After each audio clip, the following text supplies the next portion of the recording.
Assalamualaikum warahmatullahi wabarakatuh. Salam kebajikan, salam sejahtera kepada kita semua. Saya Muhammad Hadani sebagai moderator kita pada kali ini.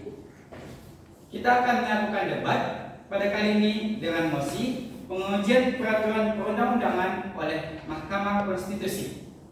Dan saya akan membacakan aturan debat pada kali ini.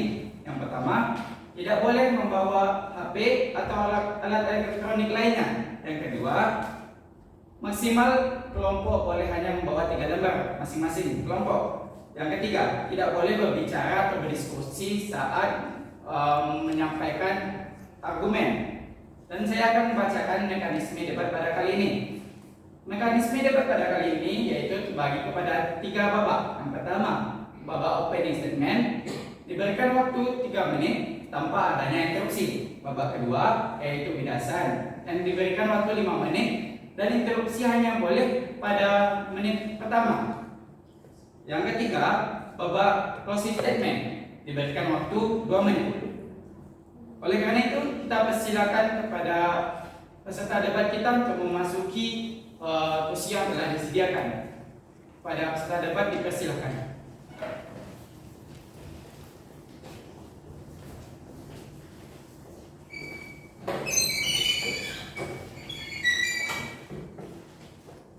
Baiklah, kita persilakan kepada masing-masing tim untuk memperkenalkan diri. Kita mulai dari tim Pro terlebih dahulu. Kepada tim Pro persilakan.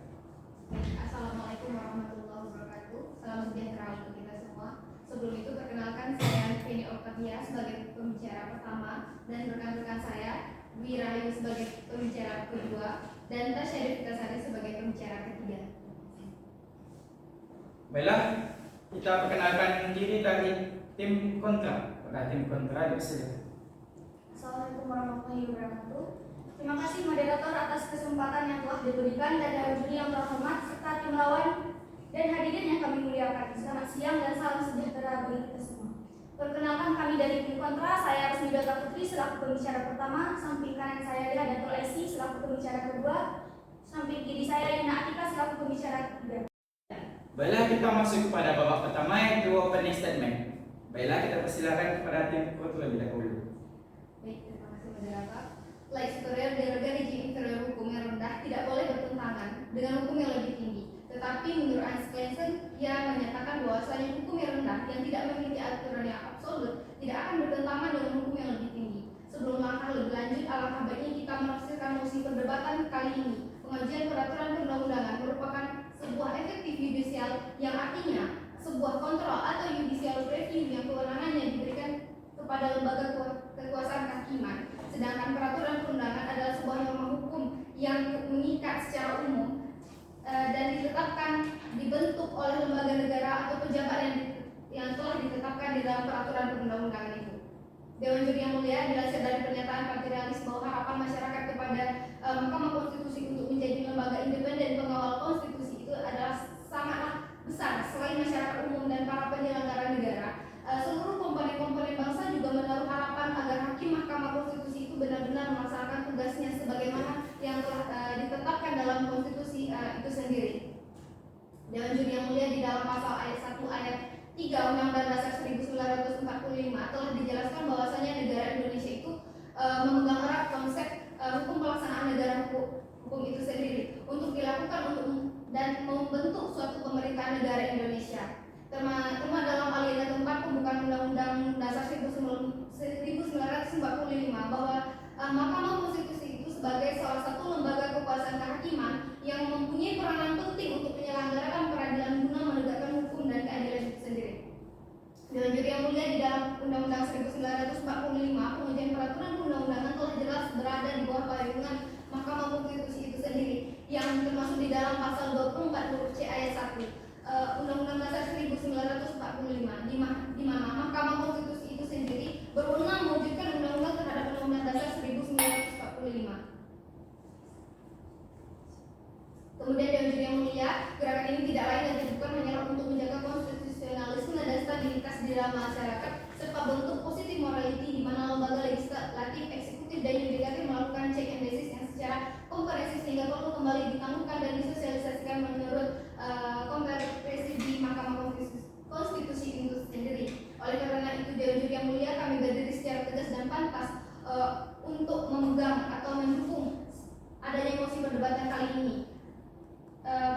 pengujian peraturan perundang-undangan oleh Mahkamah Konstitusi. Sekian, terima kasih. Baiklah, kita berikan opening statement kepada tim kontra. Pada tim kontra sekarang. Terima kasih, moderator. Di dalam perdebatan kali ini kami akan menyampaikan argumentasi penolakan kami terhadap isi perdebatan kita kali ini, yaitu tentang pengujian peraturan perundang-undangan oleh Mahkamah Konstitusi. Namun sebelum memasuki tatanan argumentasi, maka izinkan saya terlebih dahulu untuk menyebut latar belakang lahirnya musi perdebatan kita kali ini. Dewan Juri terhormat, musi perdebatan kita kali ini berakar pada dua resmi pengujian peraturan perundang-undangan dalam sistem ketatanegaraan di Indonesia, di mana dua resmi pengujian tersebut dijalankan oleh Mahkamah Konstitusi dan Mahkamah Agung. Peraturan perundang-undangan yang diatur di dalam pasal 7 Undang-Undang Nomor 12 Tahun 2011 tentang pembentukan peraturan perundang-undangan secara yuridis. Pasal 24C ayat 1 Undang-Undang Dasar tahun 1945 mengatur bahwa Mahkamah Konstitusi berwenang menguji undang-undang terhadap Undang-Undang Dasar. Sedangkan menurut pasal 24A ayat 1 Undang-Undang Dasar tahun 1945 mengatur bahwa Mahkamah Agung berwenang menguji peraturan perundang-undangan. Dewan Juri yang terhormat, maka untuk pertama kalinya kami menyatakan sikap bahwa kami tidak setuju terhadap musi perdebatan kita kali ini, di mana keberpihakan kami berdasar pada 3 argumentasi utama. Yang pertama, secara filosofis, pengujian peraturan perundang-undangan oleh Mahkamah Konstitusi akan mendegradasi konsep of power yang dijiwai prinsip check and balance dalam pengujian peraturan perundang-undangan. Hal tersebut dikarenakan pengujian peraturan perundang-undangan akan terpusat pada Mahkamah Konstitusi yang pada akhirnya akan membuka potensi terjadinya abuse of power is original idea. Yang kedua, secara yuridis, pengujian peraturan perundang-undangan oleh Mahkamah Konstitusi Mahkamah Agung merupakan politik hukum yang tulus divisional. Hal tersebut dikarenakan kewenangan Mahkamah Agung dalam pengujian peraturan perundang-undang di bawah undang-undang telah memiliki level seperti pasal 24A ayat 1 dan pasal 24C ayat 1 Undang-Undang Dasar tahun 1945 menyatakan bahwa pengujian peraturan perundang-undangan yang dijalankan oleh Mahkamah Agung tidak bertentangan dengan Undang-Undang Dasar tahun 1945. Kemudian yang ketiga, secara sosiologis, pengujian peraturan perundang-undangan oleh Mahkamah Konstitusi akan menghambat kepastian hukum bagi masyarakat. Hal tersebut dikarenakan adanya peningkatan kuantitas dan menurunnya kualitas peraturan perundang-undangan di Indonesia, yang pada akhirnya akan menimbulkan penumpukan perkara pengujian peraturan perundang-undangan di Mahkamah Konstitusi. Oleh karena itu, mekanisme pengujian peraturan perundang-undangan harus tetap melibatkan Mahkamah Agung dan Mahkamah Konstitusi agar kepastian hukum bagi masyarakat dapat secara mungkin diwujudkan, di mana ketiga argumentasi tersebut akan dielaborasi. Sekian, terima kasih. Baiklah, kepada masing-masing tim telah memberikan opening statementnya. Marilah kita beri aplaus kepada kedua tim. Kita langsung saja masuk kepada babak kedua, yaitu babak bidasan. Kita persilakan kepada tim terlebih dahulu. Profesor Kusuma Atmaja mengatakan bahwasannya hukum harus bisa jadi sarana untuk menyelesaikan problematika dalam penyelenggaraan negara. Dewan Juri yang kami hormati, para hadirin serta rekan berpikir dari grup kontra yang kami segani, izinkan saya di sini untuk membawakan argumentasi dari segi yuridis normatif. Bahwasannya kami tegaskan kembali secara tegas, lugas, dan mantap bahwa kami setuju dengan mosi perdebatan kita kali ini, pengujian peraturan perundang-undangan oleh Mahkamah Konstitusi. Dewan Juri yang kami hormati, sebagaimana telah kita ketahui bersama bahwasanya kehadiran Mahkamah Konstitusi dalam sistem ketatanegaraan tidak lain berperan sebagai pengawas konstitusi atau the guardian of the Constitution, di mana agar konstitusi selalu dijadikan landasan dan dijalankan secara konsisten oleh setiap komponen negara dan masyarakat, sehingga Mahkamah Konstitusi berfungsi menolong dan menjaga. Pertanyaan kami yang pertama, apa jaminan dan mekanisme yang dikeluarkan oleh tim pro bahwa mekanisme pengujian satu atap di Mahkamah Konstitusi tidak akan menimbulkan pertentangan dalam putusannya sendiri? Kemudian yang kedua, bila mana terjadi pertentangan antara putusan Mahkamah Konstitusi, bagaimanakah mekanisme penyelesaiannya? Terima kasih rekan berpikir kami dari kubu kontra, bahwasanya untuk mekanisme daripada pengajuan peraturan perundang-undangan oleh Mahkamah Konstitusi telah diatur pada putusan Mahkamah Konstitusi nomor 2 tahun 2020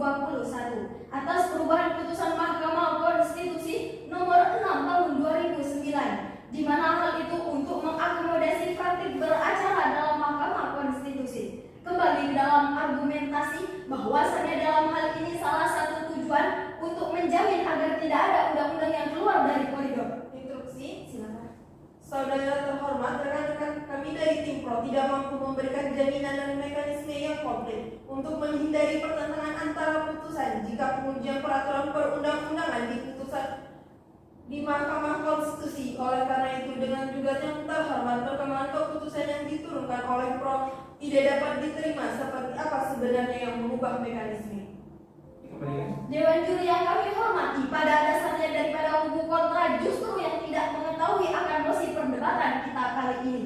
Dengan adanya jaminan putusan Mahkamah Konstitusi nomor 2 tahun 2021 telah terjawab, sebagaimana daripada Mahkamah Konstitusi telah mengakomodir daripada adanya praktik beracara. Mahkamah Konstitusi itu sendiri pun telah diatur pada pasal 24 ayat 1 dan pasal 24C Undang-Undang Dasar Negara Republik Indonesia tahun 1945 sebagai landasan yuridis operasional.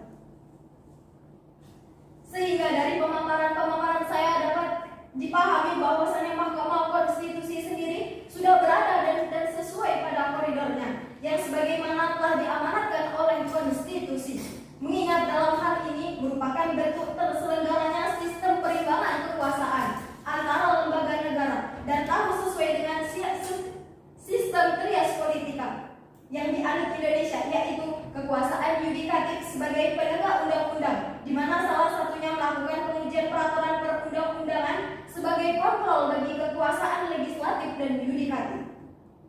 Sebagaimana teori Lawrence dan Friedman bahwasannya selaras daripada sistem hukum itu sendiri, yakni yang terdiri dari struktur, substansi, dan kultur, dan atas dasar-dasar itulah Dewan Juri yang kami hormati, kami tegaskan kembali bahwasannya kami setuju atas mosi perdebatan kali ini, mengingat hal ini telah sesuai dengan amanah konstitusi. Sekian, terima kasih.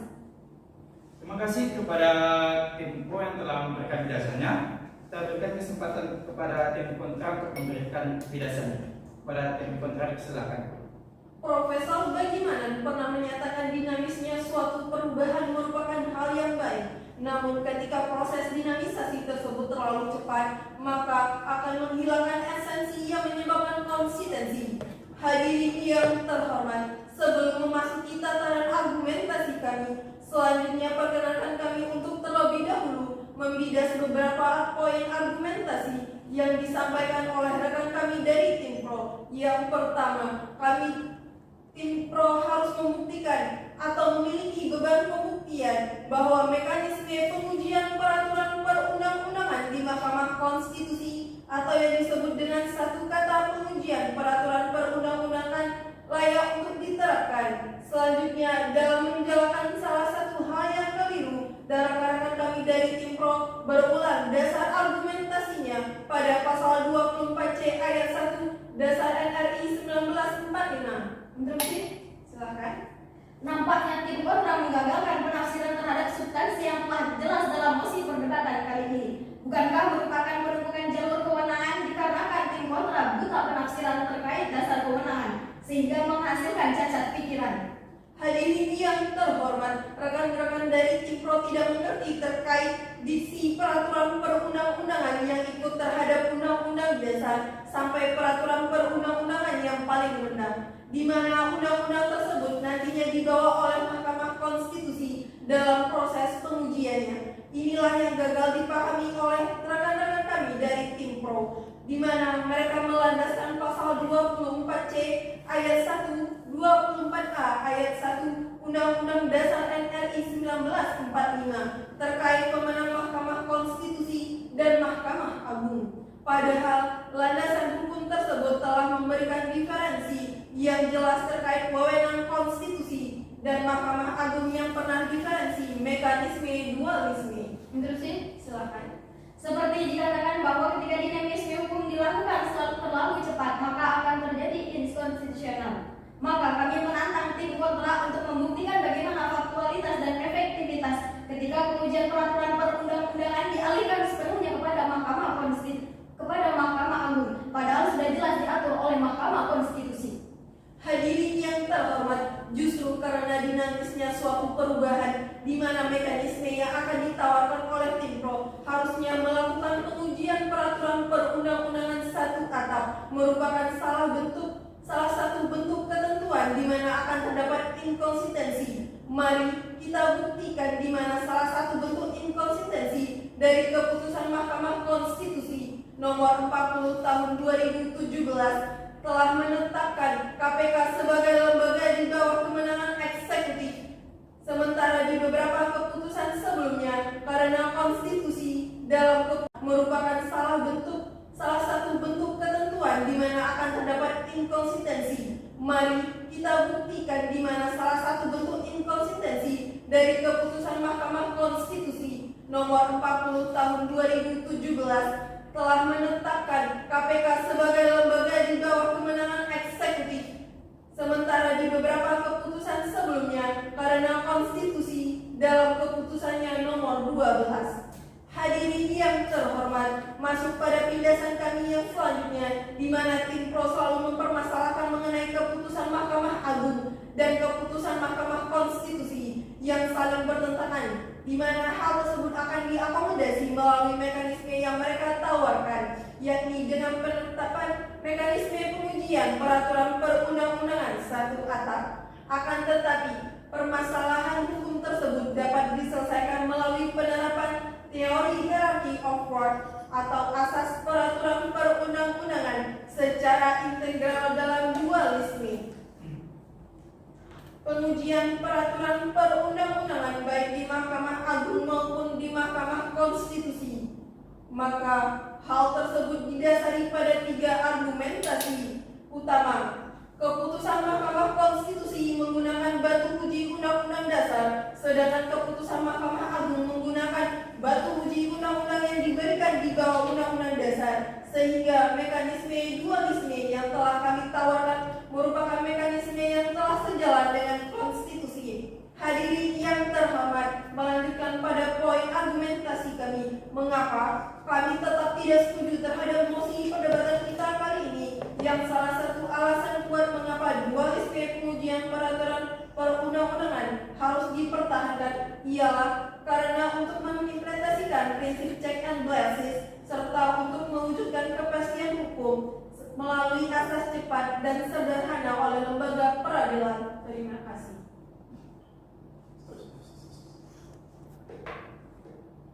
Terima kasih kepada tim pro dan tim kontra telah memberikan penjelasan masing-masing. Marilah kita tepuk tangan untuk kedua tim. Akhirnya kita masuk kepada ujung babak kita, babak terakhir yaitu closing statement. Maka daripada itu kita persilakan kepada tim pro terlebih dahulu. Sampailah kita pada babak penyampaian kesimpulan. Babak kesimpulan kali ini, marilah kita komparasikan argumen yang telah dipaparkan oleh tim kontra dan tim pro berhasil menjelaskan dan memperhatikan syarat komprehensif mengenai landasan filosofis, yuridis, sosiologis, empiris, serta kajian perbandingan negara, serta dapat membuktikan relevansi dan urgensitas mengenai bagaimana penggunaan Mahkamah Konstitusi untuk mengujikan peraturan perundang-undangan yang tidak satupun dapat dijelaskan oleh tim kontra. Sedangkan tim kontra dari tadi hanya berdalih pada semua pengujian peraturan perundang-undang pada dualisme hukum yang tentunya akan sangat membingungkan masyarakat. Kemudian dari tim kontra salah untuk menafsirkan pasal 24 ayat 1 huruf A Undang-Undang Dasar 1945, di mana pengujian peraturan perundang-undangan hendaklah muaranya adalah Undang-Undang Dasar 1945. Dewan Juri yang terhormat, sedangkan Mahkamah Konstitusi tidak memiliki kewenangan untuk mengujikan peraturan perundang-undangan atau undang-undang kepada Undang-Undang Dasar 1945. Kemudian Dewan Juri yang terhormat, terlihat pemikiran staf dan dari tim kontra bagaimana tempat menyelesaikan itu dibuktikan bahwa tim kontra tidak bisa mengasosiasi hukum yang ada pada dunia atau negara kita, sehingga hadirin yang terhormat, menata yang lebih menjawab perdebatan kali ini, yakni akan sangat sistematis dan efektif ketika kompetensi Mahkamah Konstitusi ditangguhkan untuk mengujikan peraturan perundang-undangan untuk menjamin kepastian dan kestabilan konstitusional di masyarakat. Sehingga Dewan Juri yang mulia, sekali lagi kami mendukung adanya musik perdebatan kali ini. Sekian, terima kasih. Wassalamualaikum warahmatullahi wabarakatuh. Salam konstitusi. kita berikan kesempatan untuk tim kontra untuk memberikan closing statementnya. Pada tim kontra, silakan. Baik, terima kasih kepada moderator. Hadirin yang terhormat, tibalah kita di akhir perdebatan pada kali ini. Setidaknya ada 3 intelektual atau argumentator dari tim pro. Yang pertama, tim pro sudah gagal dalam memahami dualisme pengujian peraturan perundang-undangan untuk menghadirkan checks and balance agar konsep universalism of politics itu berjalan secara profesional di Indonesia. Yang kedua, tim pro tidak memberikan urgensi mengapa peraturan perundang-undangan itu disatu atapkan. Yang ketiga, tim pro tidak sama sekali memberikan solusi atas potensi meningkatnya beban kerja hakim dan hakim konstitusi dan potensi tersebut. Perkara pengujian peraturan perundang-undangan di MK, kami memberikan solusi. Yang pertama, revisi pasal 9 Undang-Undang Nomor 12 Tahun 2011 tentang pembentukan peraturan perundang-undangan dengan menambah satu ayat yang berbunyi, dalam hal terjadi pertentangan antara MA dan MK dalam pengujian peraturan perundang-undangan, maka berlaku putusan MK wilayah tersebut. Yang kedua, memperbaiki hukum acara pengujian hakim utama konstitusi seperti melaksanakan sidang pengujian dan sebagainya. Menurut kami dari tim kontra tetap dan konsisten dalam menolak mosi perdebatan kita pada kali ini. Sekian, terima kasih. Salam konstitusi.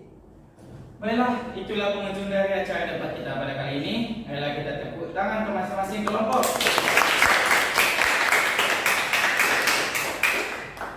Selanjutnya yaitu penilaian oleh Dewan Juri.